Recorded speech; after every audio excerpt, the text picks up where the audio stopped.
Guys, look what I just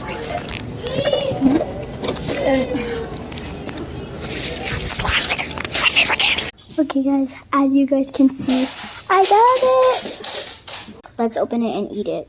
Drink it. Stop.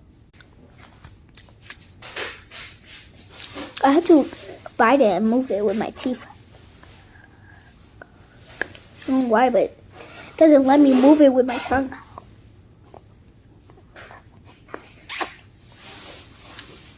Like that, I get the juice.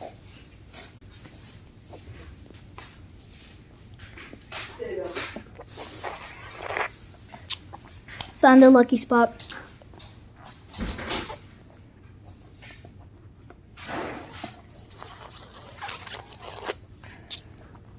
Bye guys. And this is for Slime Licker fans.